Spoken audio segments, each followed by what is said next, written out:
Oh man, thank y'all for coming back. Thank you for coming back. So this week it's Title Tuesday. They're going up against NXT. NXT has been beating them in the ratings for I don't know how long, almost like a year now. So they're going up against them tomorrow night. There was nothing on this show that was built. This is when it just becomes they're just having matches. They're just having matches. Like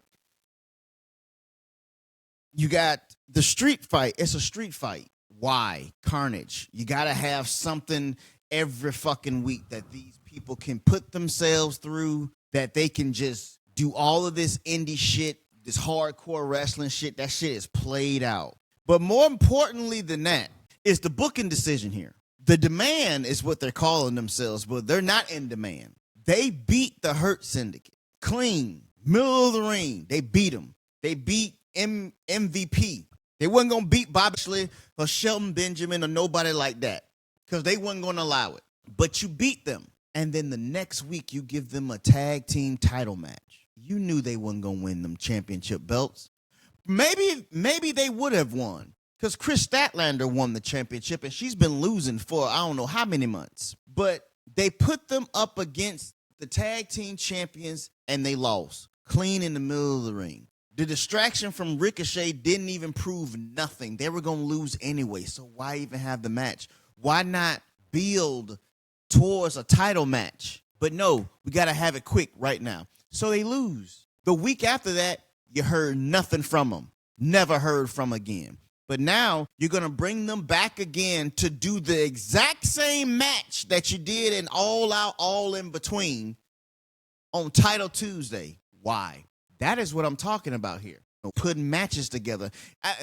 At this point, I'm thinking that he forgets what he does as far as the booking, right?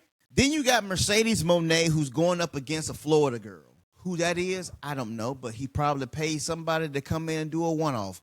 Guess we'll have to wait and see. Then you got the Jurassic Express coming out there. You might as well bring Marco Stunt back and bring the whole crew back. Don't nobody fucking care. No one cared when Luchasaurus was off with Christian, got his name changed to Kill Switch. Now he changed back into the dinosaur.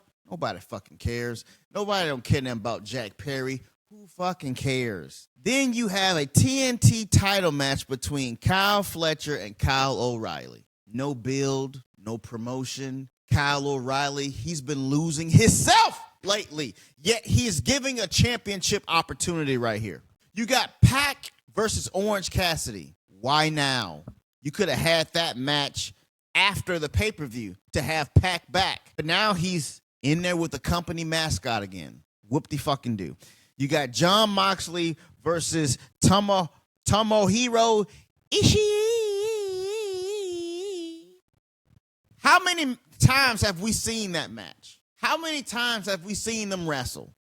Nothing there. Then you have Brodito. This is the kicker here. This is the kicker. You have Brodito going up against Okada and Takeshita.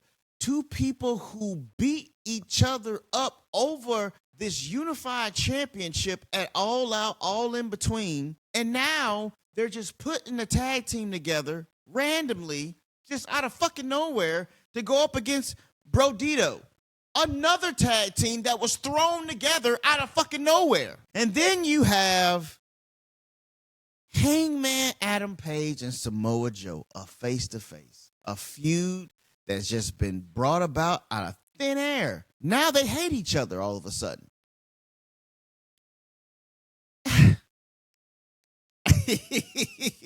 And man, this show... Then you go over to Homecoming because they tape all of these things in the same night. You got Tamelo, what's her name? Tamelo, Sammy Guevara's wife. And then you got Anna Jay.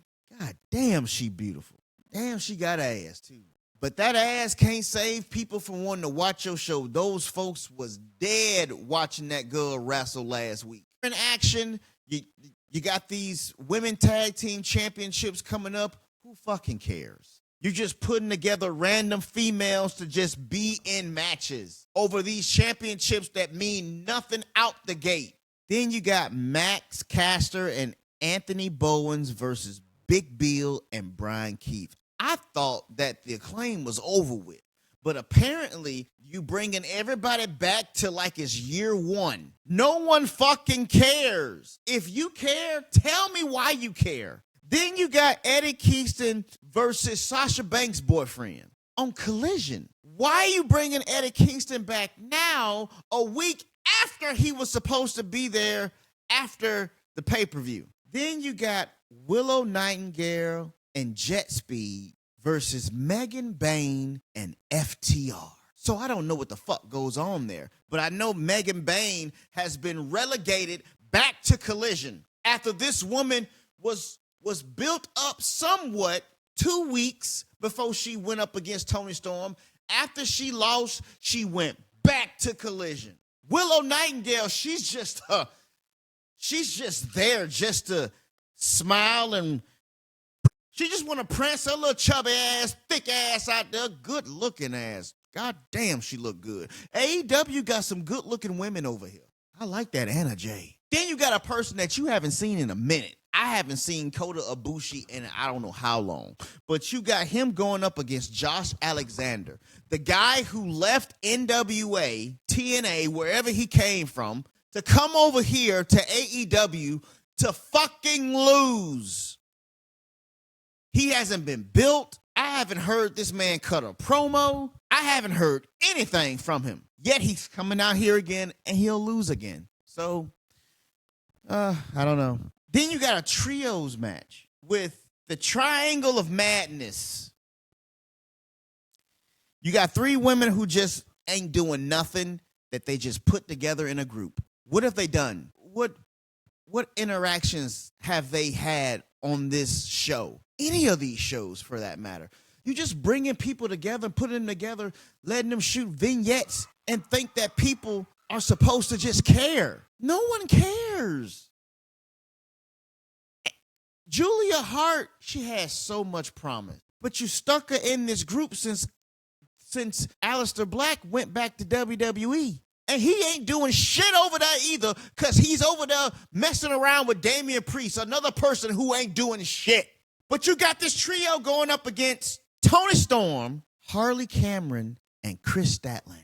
That is what you got to look forward to from AEW this past week. And you wonder why these ratings are just so low. Look at this card right here. Are you excited to watch this? At least for NXT, there's some intrigue there. There's intrigue because of TNA and how they're going to come about. They had to change the invasion because some bullshit from overseas. Apparently, invasion means death and chaos. So WWE changed the thing into something else. I don't understand. It's supposed to be Title Tuesday, but there are no titles on the line. Why are you calling it this? The tag titles are on the line. The TNT Championship is on the line. And the TBS Championship on the line. 3 titles. Last week, you had the World Championship on the line, the Women's Championship on the line, and some other bullshit title on the line. Did you not know that this was going to happen on Title Tuesday? Did you not know? Of course he didn't know, because he's just doing all of this shit just to build interest, to get people to watch it.